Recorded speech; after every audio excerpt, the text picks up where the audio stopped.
OBC महापंचायत का ये विशाल कार्यक्रम यहाँ संपन्न हो रहा है।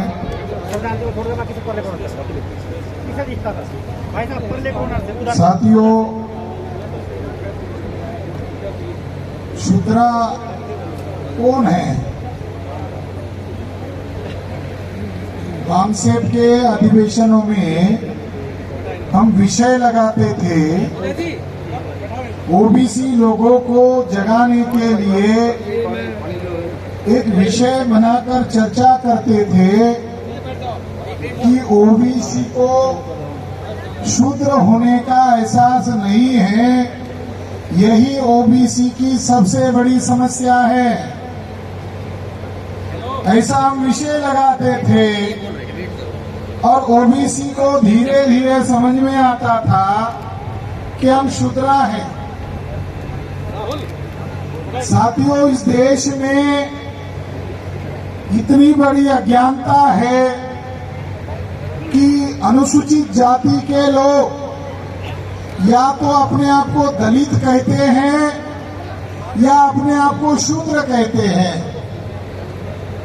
जिनको वर्ण व्यवस्था में अछूत बनाया, उनको संविधान में शेड्यूल कास्ट नाम दिया, मगर नॉर्थ इंडिया में, उत्तर भारत में दलित कहा जाता है। दलित गाली है, दलित कोई सम्मानजनक शब्द नहीं है।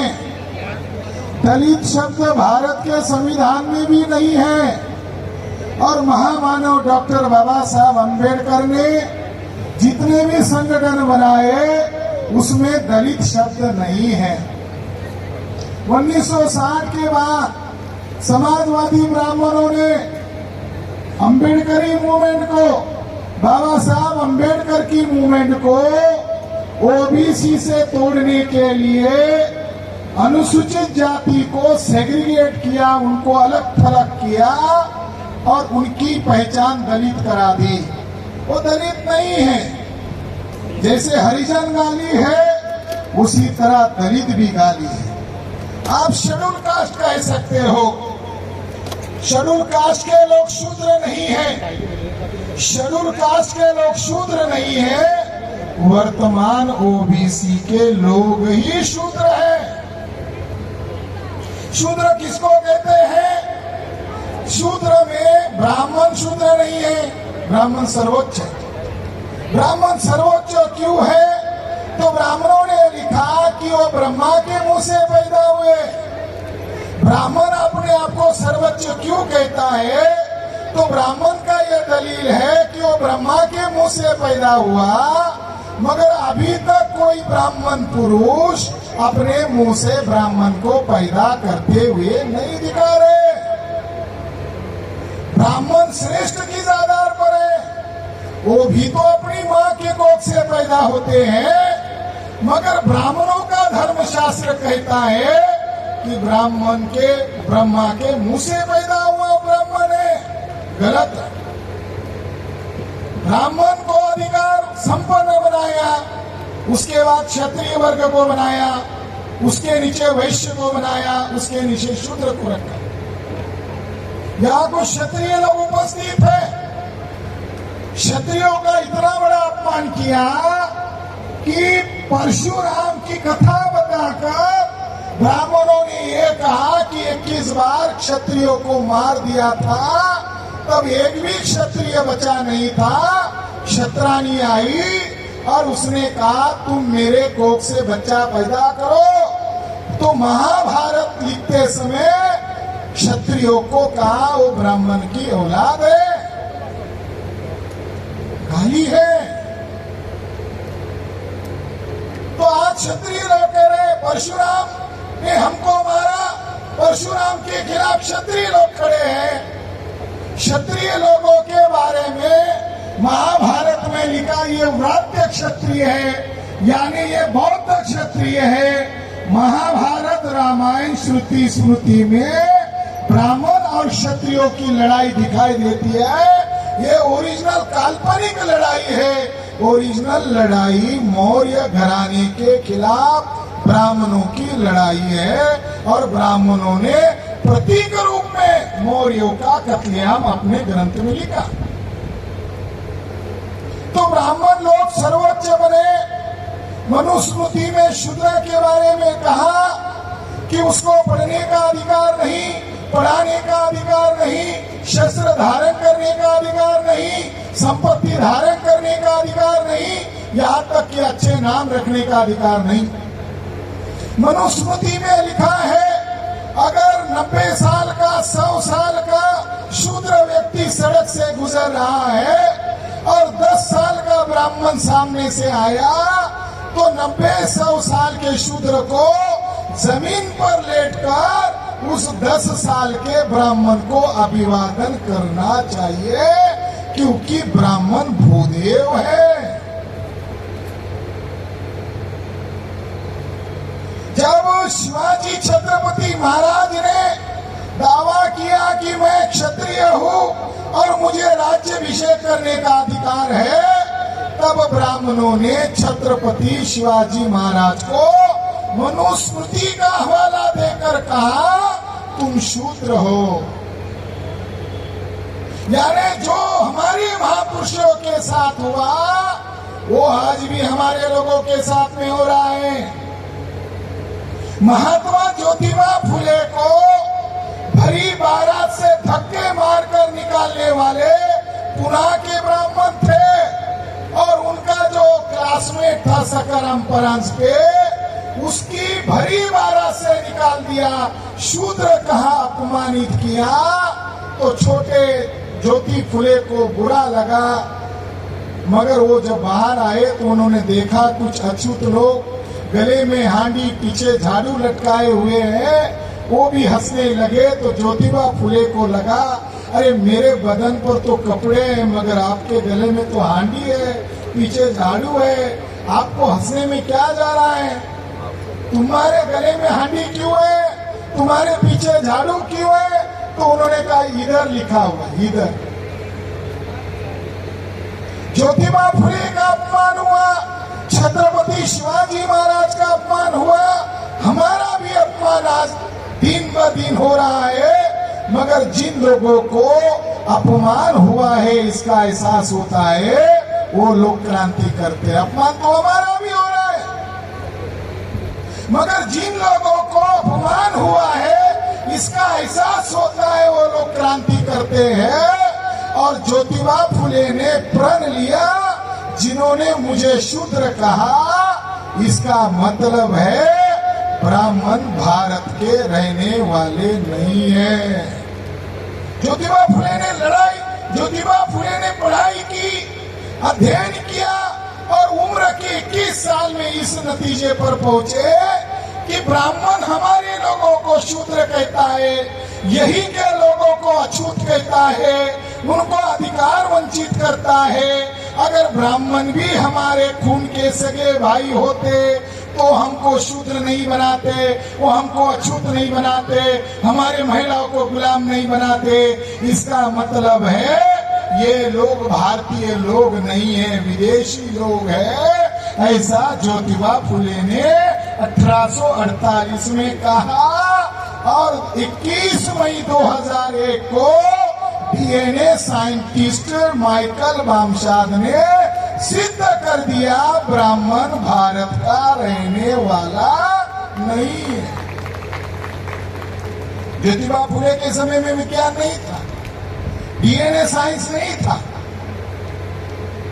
तो जो ब्राह्मण लोग हैं जिन्होंने ओबीसी को शूद्र बनाया, मनुस्मृति में यह भी लिखा हुआ है कि सवेरे सवेरे अगर आप उठते हो और तेली का मुंह देखते हो तो आपका दिन बुरा चला जाएगा, बहुत बुरा होगा तेली का मुंह देखने से।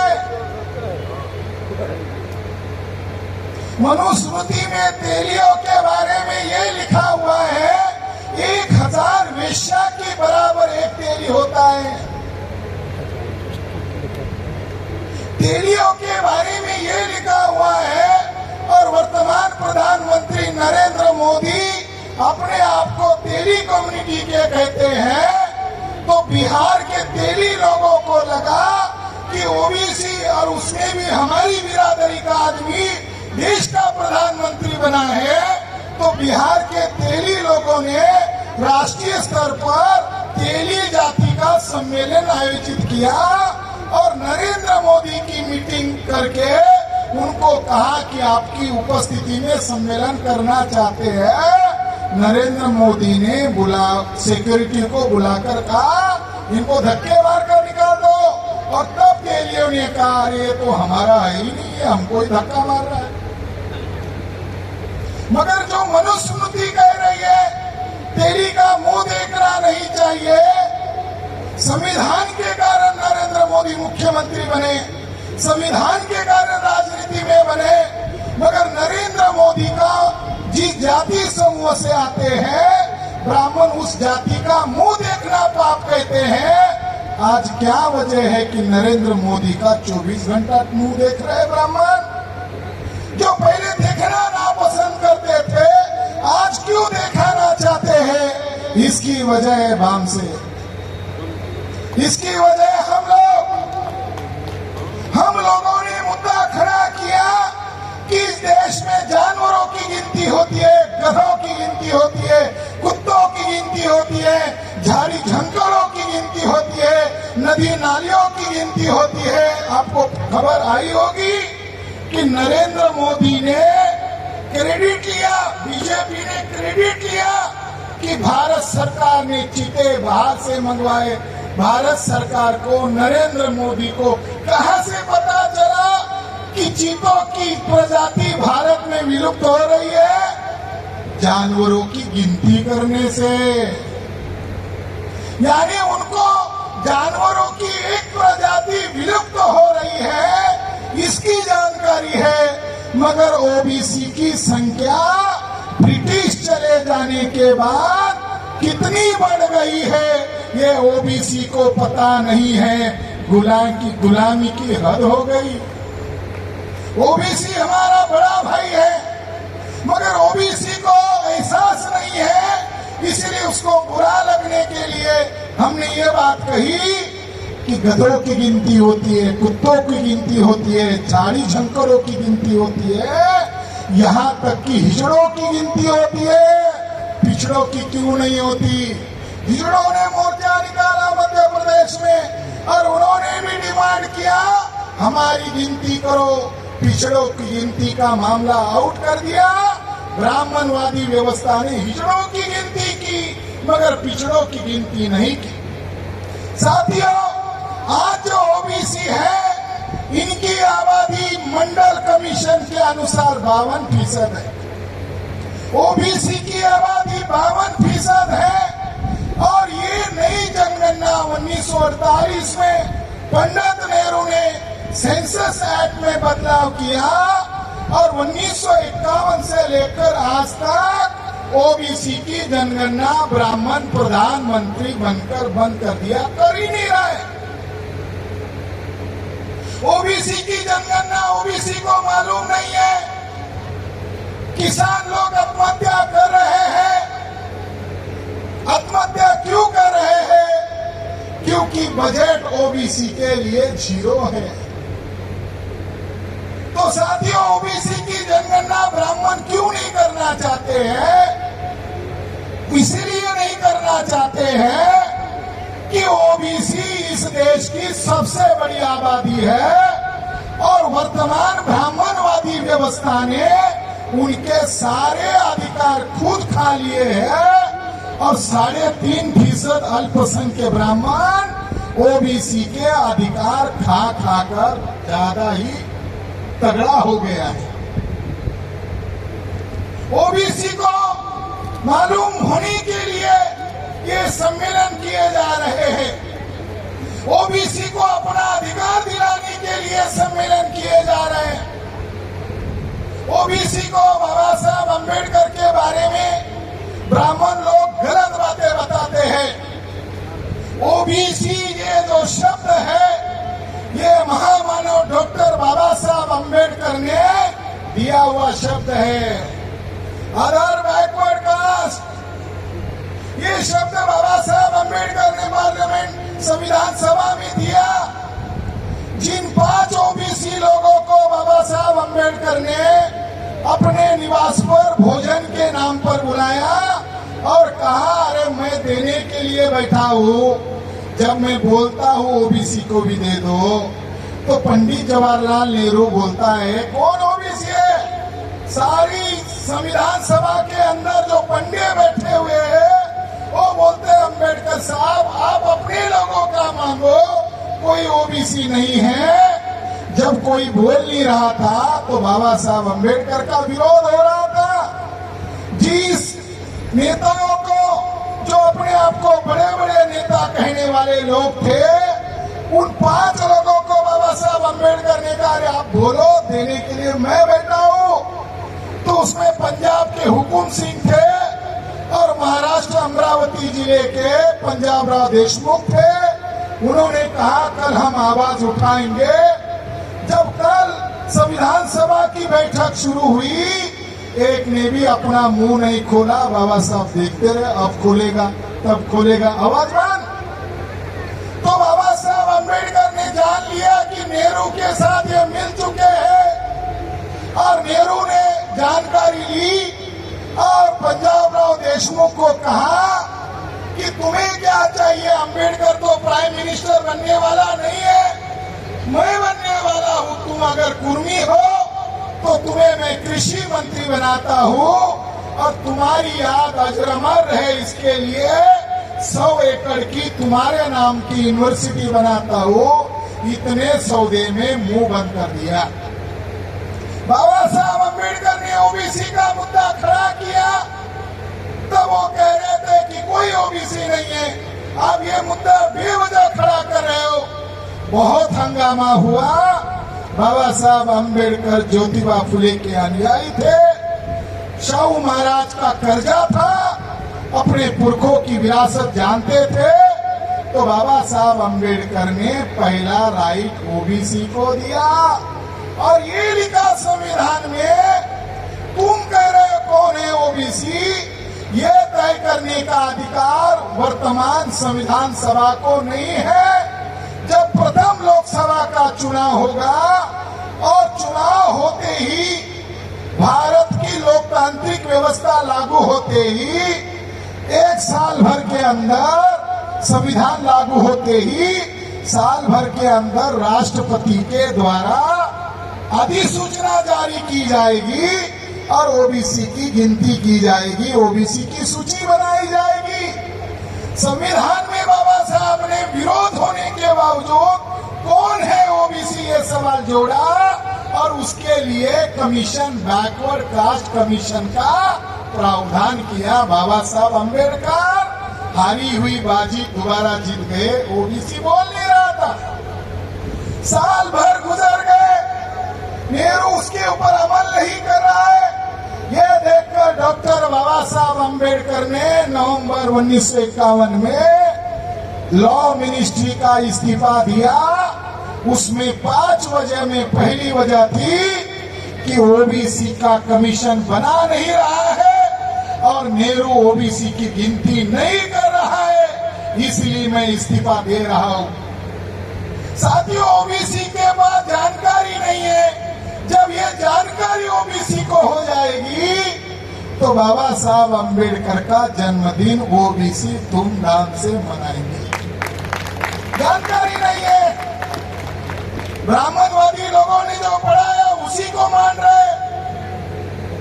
तो बाबा साहब अंबेडकर के कारण, बाबा साहब अंबेडकर के इस्तीफे के कारण नेहरू को मजबूर होना पड़ा और काका कालेलकर कमीशन का गठन करना पड़ा। पहला कमीशन बना ओबीसी का। नेहरू बड़ा धूर्त ब्राह्मण था, समस्या ओबीसी की थी, मगर चेयरमैन ब्राह्मण बनाया।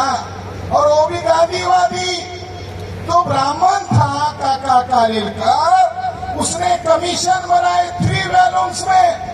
और जब वो संसद के पटल पर रखने का मौका आया तो नेहरू ने उसके पास से 60 पन्ने का लेटर लिखवा लिया और नेहरू बदमाश ब्राह्मण ने पार्लियामेंट में कहा जिस कमीशन का चेयरमैन कमीशन से सहमत ना हो उस कमीशन पर चर्चा क्या करे। इस तरीके से ओबीसी को अधिकार वंचित करने का काम प्रथम लोकसभा का चुनाव होते ही किया गया और 1955 में ओबीसी के काका कालेकर कमीशन की हत्या कर दी। नेहरू मर गए। नेहरू मरने के बाद इंदिरा गांधी आई। इंदिरा गांधी को लगा समर्थन करती हूँ तो बिराकेट चला जाएगा, आईएएस आईपीएस ब्राह्मणों के नियंत्रण में है, ओबीसी का वर्चस्व हो जाएगा, विरोध करती हूँ तो राजनीतिक सत्ता चली जाएगी। इसलिए इंदिरा गांधी ने ऑपरेशन ब्लू स्टार की योजना बनाई और नियत सिखों के ऊपर मिलिट्री एक्शन की ताकि ओबीसी के मुद्दे को दफन किया जाए। इस तरीके से ओबीसी के मुद्दे को दफन कर दिया गया। मंडल आयोग बनाया था। मंडल आयोग लागू करने के लिए ओबीसी लोग लड़ाई लड़ रहे थे तो आरएसएस और कांग्रेस के लोगों ने योजना बनाई कि मंडल आयोग को लागू नहीं होने दिया जाए। इसके लिए कमंडल आंदोलन शुरू कर दिया और जब ओबीसी का आयोग लागू किया वीपी सिंह सरकार के द्वारा तो ब्राह्मणों ने योजना बनाई कि उनके ऊपर क्रिमिलेयर लगा दिया। आज ओबीसी मंडल आयोग के अनुसार 52% है, मगर ओबीसी 52% है, मगर ओबीसी को क्रिमिलेयर लगा दिया और क्रिमिलेयर का मतलब है आर्थिक आधार पर रिजर्वेशन होगा।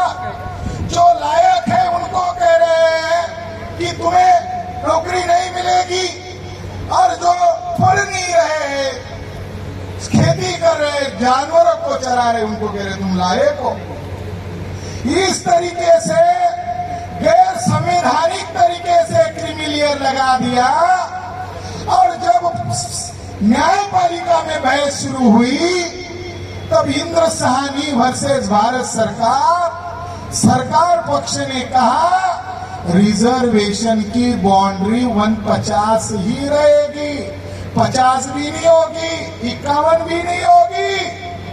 यानी ओबीसी का क्रिमिलेयर हटाने के लिए ओबीसी आवाज उठा रहे थे तब उनके ऊपर क्रिमिलेयर लगाया और ओबीसी दोबारा जत्थेबंद हो सकता है जैसे मंडल आयोग के लिए हुआ।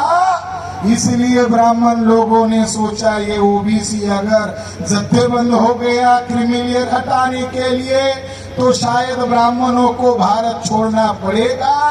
तो ब्राह्मण कांग्रेस, ब्राह्मण आरएसएस क्रिमिलेयर के मुद्दे को दफन करने के लिए 6 दिसंबर 1992 को बाबरी मस्जिद गिराई ताकि ओबीसी अपनी हक की लड़ाई छोड़ दे और मंदिर मस्जिद की लड़ाई में एंगेज हो जाए।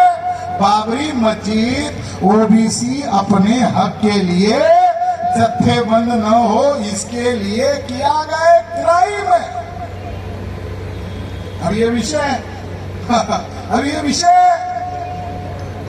अब ये ब्राह्मण लोगों ने खुद को जलाया नहीं, ब्राह्मण लोग अनशन पर बैठे नहीं, ब्राह्मणों ने कोई मोर्चा निकाला नहीं, मगर वर्तमान बीजेपी सरकार ने रातों रात 10% ईडब्ल्यूएस आर्थिक आधार पर सवर्ण विधेयक पारित किया और धोखा हुआ। यानी इसी बात को कोर्ट में चुनौती लेकर गए और कोर्ट में कहा कि अगर आप 150 की बाउंड्री लाद रहे हो, जब हमारे लोग कह रहे हैं कि ईडब्ल्यू हमारा आर्थिक आधार का रिजर्वेशन नहीं होगा तो ब्राह्मण के लिए आर्थिक आधार पर क्यों रख रहे हो? तो ब्राह्मण जज ने कहा कितने दिन तक रिजर्वेशन रखा जाए। ब्राह्मण की गुंडागर्दी इतनी हो गई कि जज साहब न्याय देने के लिए नहीं बैठे बल्कि इशारे में कहा कि रिजर्वेशन कितने दिन तक रखा जाए। इस पर सरकार को विचार करना चाहिए, दोबारा ओबीसी को धक्के मारकर निकालना। साथियों, 3.5% ब्राह्मणों ने पार्लियामेंट पर कब्जा किया। जिनके पास वोट नहीं है उनके 5 राष्ट्रीय दल है। कांग्रेस ब्राह्मणों का दल, बीजेपी ब्राह्मणों का माकप भाकप ब्राह्मणों का दल, तृणमूल कांग्रेस ब्राह्मणों का दल, जिनके पास वोट नहीं है वो 5 राष्ट्रीय पार्टियां है। ओबीसी 52% है, उनका एक भी राष्ट्रीय पार्टी नहीं। SC ST का एक भी राष्ट्रीय पार्टी नहीं। मान्यवर कांशीराम जी ने बनाई हुई राष्ट्रीय पार्टी को एक अकेले शुंग की औलाद सतीश मिश्रा ने 0 कर दिया। सतीश मिश्रा ब्राह्मण। बिराकेट्स में चले जाओ, 3600 पोस्ट है IAS IPS के। ओबीसी को मिलना चाहिए IAS IPS में 1850, ओबीसी को 50। ओबीसी को मालूम ही नहीं उनका राइट ब्राह्मणों ने खाया। ब्राह्मण बनियों को मिलना चाहिए 540। कब्जा किया 3600 में से 2950, राउंड अबाउट 3000 कब्जा ओबीसी का खाया ब्राह्मण ने। मगर ओबीसी को बता रहे तुम्हारा दुश्मन मुसलमान है, ब्राह्मण के साथ पिटाई हो, ब्राह्मण के साथ लड़ाई न हो, इसलिए डाइवर्ट कर दिया जा रहा है। न्यायपालिका में 360 जजेस है, सारे के सारे एंटीनाधारी ब्राह्मण। हाई कोर्ट के ब्राह्मण जज 27 जजेस है, सुप्रीम कोर्ट के सारे ब्राह्मण। ओबीसी कितना है? एक को जज बना दिया। किस लिए बनाया? जब भोजन करता है तो आचार रखा जाता है, आचार भोजन नहीं होता है, आचार टेस्ट के लिए होता है। एक को बनाया ओबीसी मीडिया ब्राह्मण बन गया। तो ओबीसी की समस्या राष्ट्रीय समस्या है। ओबीसी का क्रिमिलेयर हटाना चाहिए, मगर ओबीसी का क्रिमिलेयर नहीं हटा रहे। 150 की सीमा ब्राह्मणों ने लांग दी और सवर्ण के नाम पर उनको अलग से दिया। पहले ही 90% है, अब 10% कर दिया। और आज सारे सरकारी सेक्टर, सरकारी उद्योग कंपनियों को भेज दिया है, रिजर्वेशन देना न पड़े। इसीलिए नरेंद्र मोदी ने सारे सरकारी उद्योग कंपनियों को भेज दिया है। रेल को भेज दिया, एयरलाइंस कंपनी को भेज दिया। क्या बचा? ब्राह्मण तो वही कह रहे, क्या बचा अभी? क्या के लिए आ रहे हो कोर्ट में? इसीलिए तो कह रहा है खत्म करना चाहिए। अरे वो खत्म कर दिया है। ओबीसी की जनगणना करने के लिए साउथ इंडिया में ओबीसी के लोगों ने नरेंद्र मोदी सरकार को कोर्ट में घसीटा, तो वहां की हाई कोर्ट ने केंद्र सरकार को कहा कि ओबीसी कह रहे हमारी जनगणना करो। तो नरेंद्र मोदी ने कहा अभी भी जनगणना नहीं करेंगे और कभी भी जनगणना नहीं करेंगे। हलफनामा देकर कहा। जब नरेंद्र मोदी को एक्सपोज किया जाता है कांग्रेस के द्वारा, तो नरेंद्र मोदी और आरएसएस बीजेपी के लोग कहते हैं नरेंद्र मोदी पिछड़े वर्ग के हैं, इसीलिए इनको परेशान किया जाता है, इनको दोषारोप दिया जाता है। यानी नरेंद्र मोदी के नाम पर 3.5% ब्राह्मण वो पकड़े न जाए, इसलिए नरेंद्र मोदी का ढाल के तौर पर इस्तेमाल करते हैं। और नरेंद्र मोदी कहते हैं कि मैं 56 इंच का सीने वाला हूँ। 56 इंच का सीना नरेंद्र मोदी का बयान है कि नरेंद्र मोदी का सीना कितना बड़ा है? 56 इंच का है। अगर नरेंद्र मोदी का 56 इंच का सीना है तो ओबीसी की जाति आधारित जनगणना करने के लिए नरेंद्र मोदी ओबीसी है, तो ओबीसी की जनगणना करने के लिए किसका डर लगता है? नरेंद्र मोदी अपने आप को ओबीसी कहते हैं, तो क्यों नहीं ओबीसी की जनगणना करना चाहते हैं? नरेंद्र मोदी जैसे खेत में किसान आदमी पंछियों से खेती बचाने के लिए खड़ा करता है, हरियाणा में उसको क्या कहते हैं? ड्रावा। नरेंद्र मोदी प्रधानमंत्री नहीं है, वो रावा है। डरावा है, धोखा है, डरावा है, ओरिजिनल नहीं है, वो डरावा है, डुप्लीकेट है। क्योंकि उसको नॉमिनेट ब्राह्मणों ने किया है।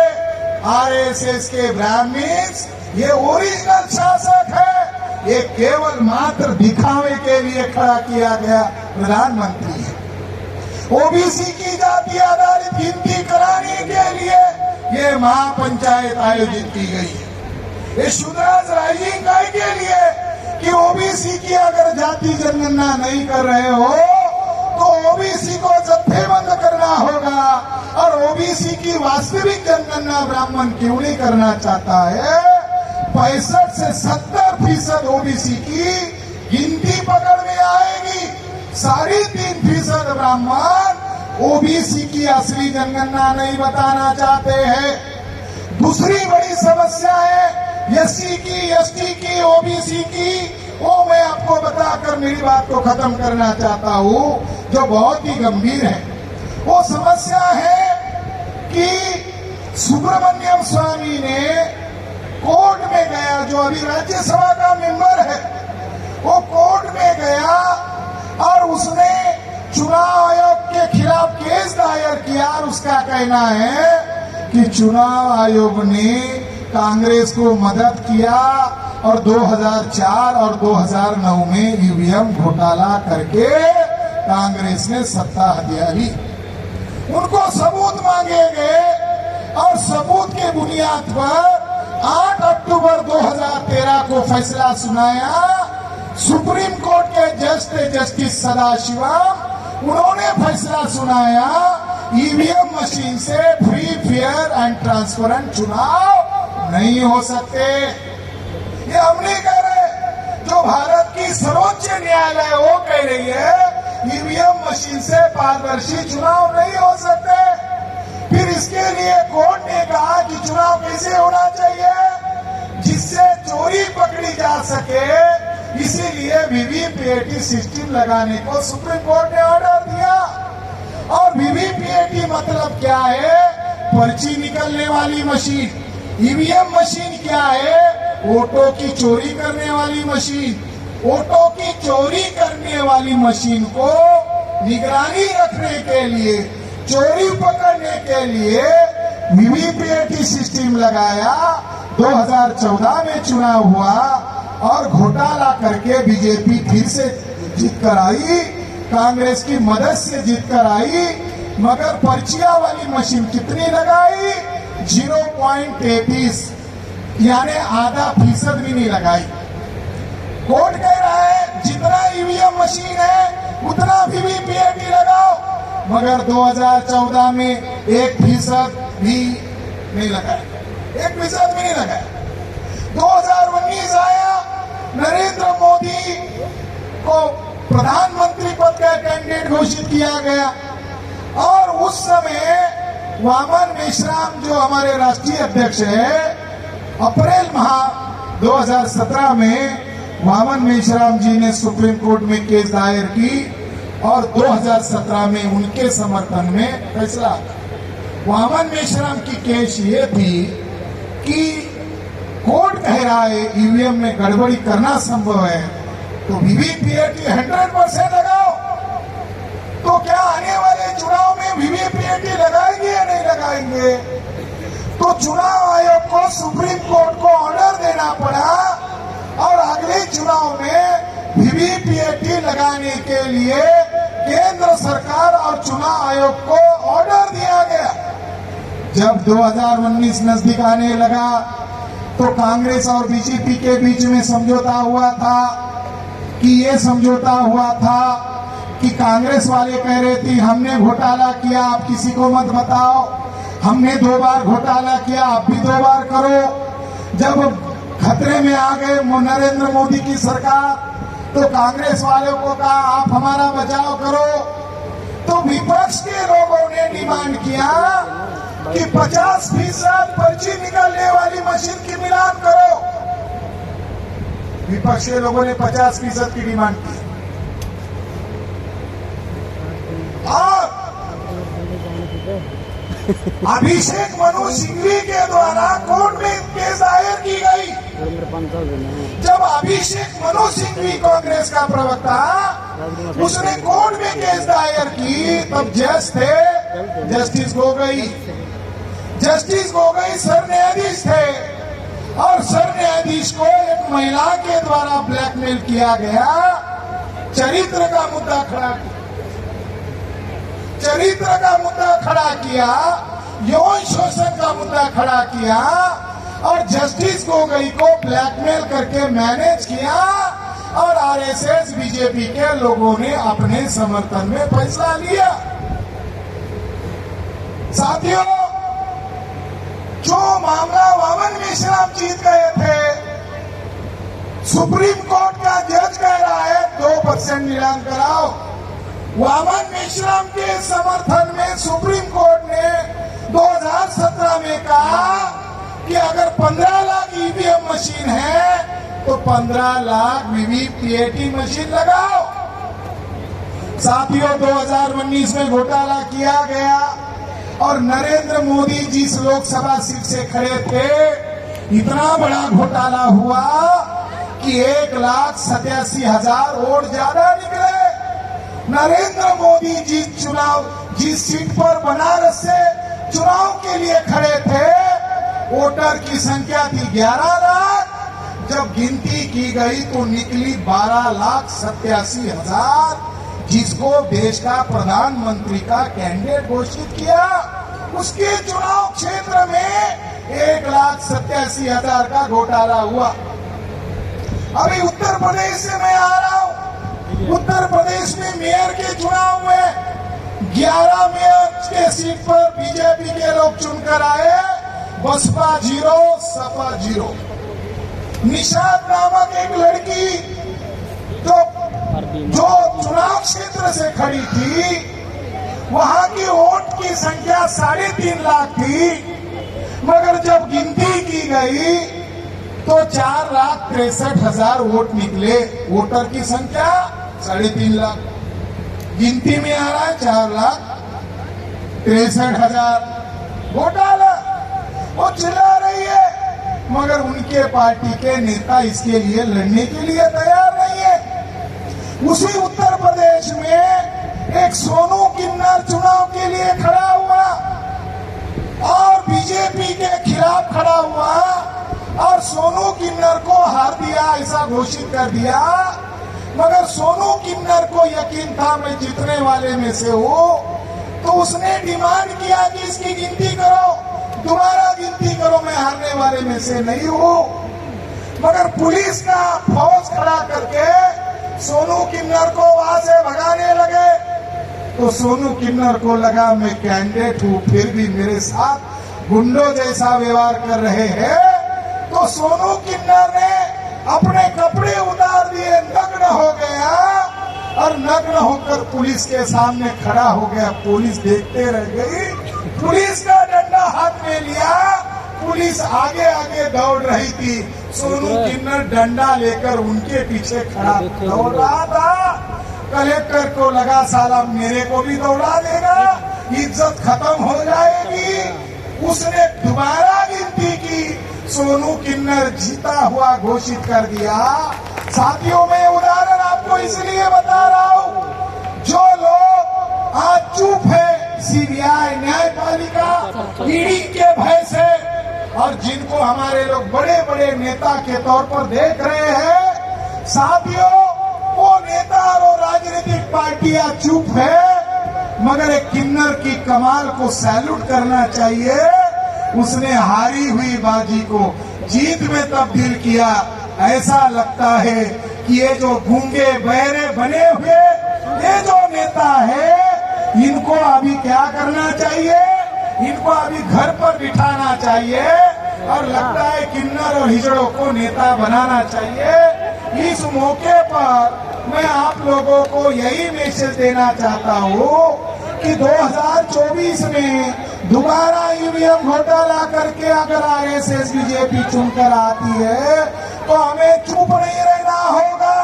ये जो शुद्राज राइजिंग आप बोल रहे हो, पिछड़ों को जगाने की आप बात कर रहे हो, शेड्यूल ट्राइब को जगाने की आप बात कर रहे हो, तो माननीय वामन मेश्राम जी ने ऐलान किया कि हम लोग ईवीएम को लेकर भारत बंद करने वाले हैं।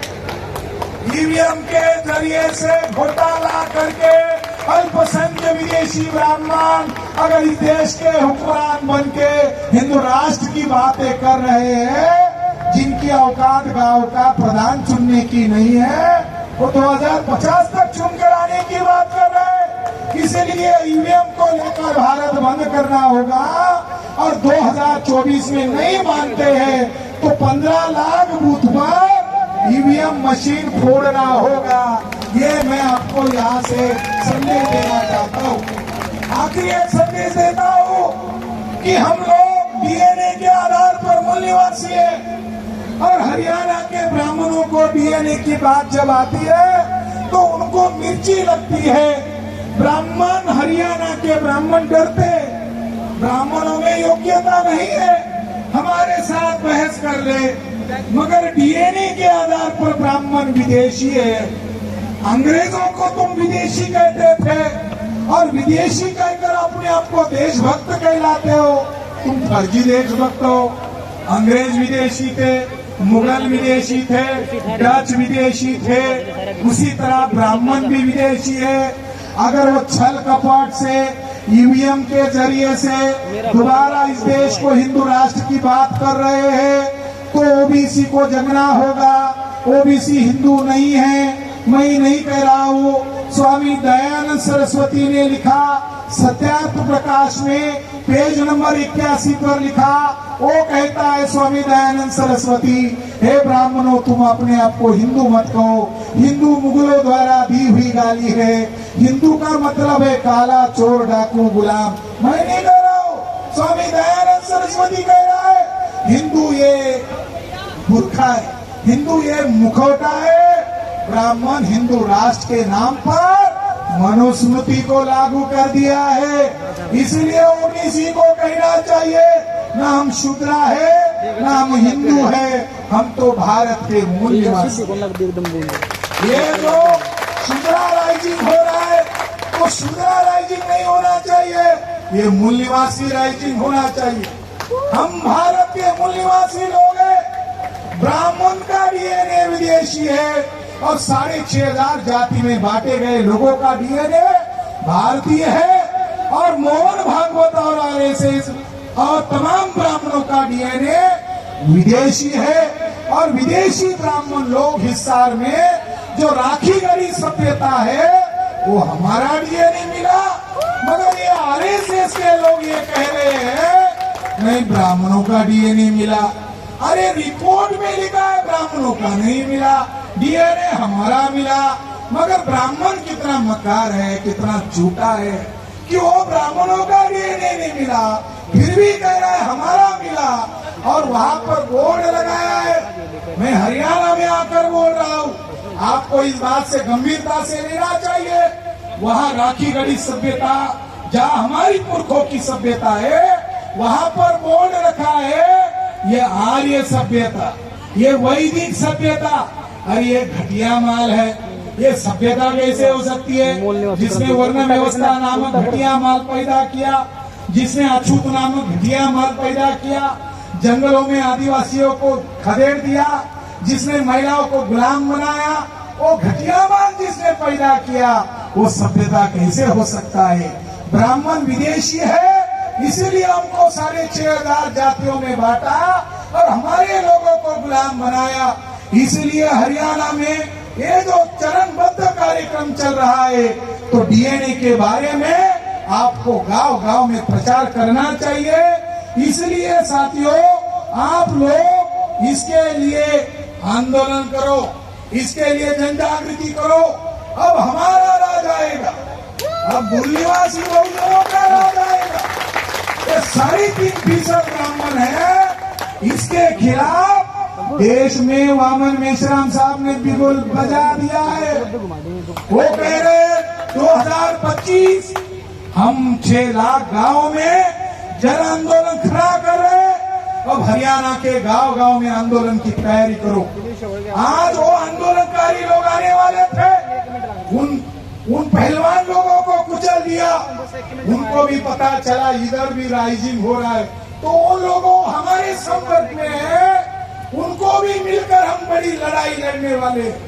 हमारी बेटियां है, हमारी बहनें, जाटों के साथ जुल्म किया, जाट भी हमारे साथ है, जाट भी ओबीसी है और तमाम ओबीसी के लोगों को आगे आना चाहिए। और मैं इस ओबीसी भाई का शुक्रिया अदा करता हूं जिसने कहा कि मैं शेड्यूल कास्ट के लोगों का शुक्रिया करता हूं, क्योंकि ये विचार से जगा हुआ है। राष्ट्रीय पिछड़ा वर्ग मोर्चा को गांव-गांव में खड़ा करो, यही मैं आपको संदेश देता हूं। अब ज्यादा देर तक विदेशी ब्राह्मणों का जुर्म नहीं सहेंगे। देश में क्रांति का बिगुल बज चुका है।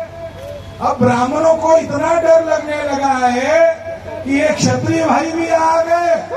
क्षत्रियों ने तो कह दिया कि हम भी आपके साथ हैं, क्योंकि क्षत्रियों का डीएनए चेक किया 2011 में, तो क्षत्रियों का डीएनए भिल्ल और मीना लोगों से मिला। ये डीएनए रिपोर्ट कहता है। और वो तो महाराणा प्रताप भिल्ल और मीना को साथ में लेकर लड़ते थे, और आज ही के दिन हल्दी घाटी की युद्ध हुआ था। महाराणा प्रताप ने भिल्ल और मीना को इकट्ठा किया, उनको हाथ में लेकर शपथ लिया कि आप लोग और राजपूत लोग इकट्ठा रहो और इन ब्राह्मणों को, अक्रांता लोगों को इस देश का हुक्मरान मत बनने दो। अब ये लोग भी साथ में हैं, तो लड़ाई हमारी केवल 3.5% लोगों के साथ है। वो फरसा लेके आए या कुछ लेके आए, उनके फरसे में दम नहीं है। वो तो काल्पनिक है, परशुराम काल्पनिक है। मेरा दावा है वो जय हिंद नवीन को कि मेरा दावा है, हरियाणा में आकर मैं कह रहा हूँ कि परशुराम काल्पनिक है। इसका आधार बनाकर लड़ रहे हो, काल्पनिक है। ब्राह्मणों को मैं चुनौती देता हूँ, परशुराम किस लिए पैदा किया? सम्राट अशोक के डर से ब्राह्मण पतली पतली हो गए थे, तो ब्राह्मणों को लगा अशोक का राजा फिर से आएगा, कि हम तो अशोक के वंशज है। तो ब्राह्मणों ने अशोक सम्राट के डर से भागने के लिए काल्पनिक परशुराम का निर्माण किया। परशुराम काल्पनिक है, चाणक्य काल्पनिक है, ये दोनों काल्पनिक है, जिसके कारण ओबीसी को शूद्र कहा जा रहा है। एक तो परशुराम के कारण और दूसरा चाणक्य के कारण। तो मैं हरियाणा के सभी तमाम ब्राह्मणों को चुनौती देता हूँ कि हमारा दावा है, चाणक्य और परशुराम काल्पनिक है, ये हमारा दावा है। हमारी बात के लिए हमारे पास तो सबूत है। जो कोई हमारी बात को झुठला देगा उसको 1 करोड़ रुपए का इनाम घोषित कर दिया जाएगा। अगली परिषद लेंगे शुद्धराज राय जी तो 2 करोड़ देंगे, मगर आज परशुराम और चाणक्य काल्पनिक कैरेक्टर है। जो इस हमारा दावा है, हमारे पास सबूत है, हम चैलेंज करते हैं ब्राह्मणों को। अरे उनकी बातों से हमारा मनोबल टूटता है। अब हमारा इतिहास सामने आ रहा है, वो काल्पनिक है। एक काल्पनिक बातों के पीछे मत लगो। तथागत बुद्ध आपका महापुरुष है, सम्राट अशोक आपका महापुरुष है, महात्मा ज्योतिबा फुले आपका महापुरुष है, वर्तमान में वामन मेश्राम लड़ाई लड़ रहे हैं। तो ये आजादी का आंदोलन है, चाहे तूफान आ जाए, चाहे बारिश आ जाए, आप लोगों ने सिद्ध कर दिया। इसके लिए हम जो चाहे कीमत चुकाने के लिए तैयार है। मैं आपका शुक्रिया अदा करता हूँ। जय भीम, जोहार, जय मूल्यवासी।